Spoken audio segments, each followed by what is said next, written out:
After 42 years in power, Gaddafi, the once revolutionary, was also toppled by a different type of revolution.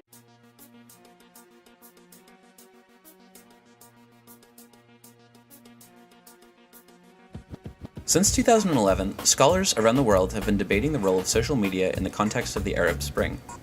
Is social media an effective tool for igniting social change, or are its effects insignificant in comparison to the larger socio-political issues occurring in the Middle East?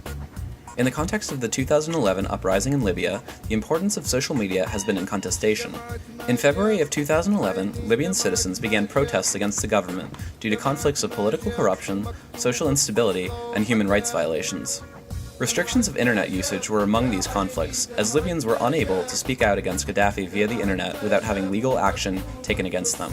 However, Libyans saw the internet as a useful tool to combat Gaddafi's regime and continued to speak out against him, creating what may be called a cyber conflict. Scholars such as Will Taggart have elaborated on the idea of a cyber conflict, noting a similar situation occurring in October of 2000 between Israeli hackers and a Hezbollah group. The Israeli hackers ignited a cyber conflict when they succeeded in shutting down a Hezbollah website. Taggart states that there were various transnational groups of these hackers who were marginalized in comparison to larger groups such as Hezbollah. These Israeli hackers used their hacking abilities as a form of resistance against larger communities.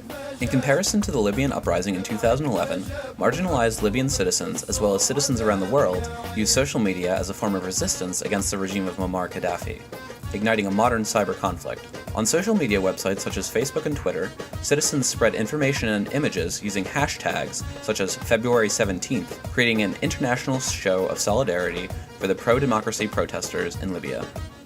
Many believe that social media was an essential tool that sparked the February 2011 protests, leading to a civil war and eventually the downfall of Muammar Gaddafi. However, opinions on the role of social media during the Arab Spring depend on one's perspective of the effects of new technology. In his article, The Technology and the Society, Raymond Williams presents two opposing theories on the role of technology in relation to social change. The first theory, called technological determinism, is the idea that once new technologies are created through research and development, these technologies then set the conditions for social change and progress.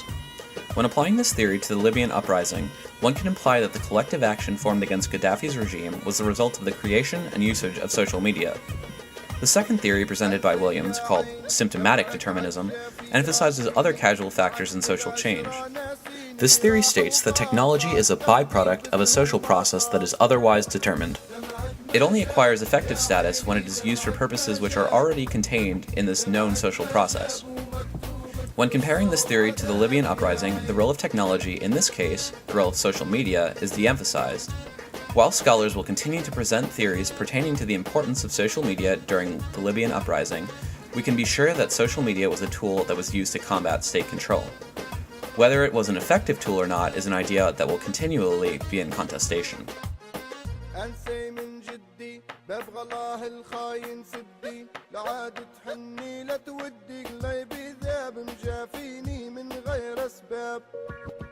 دمعك ما جاب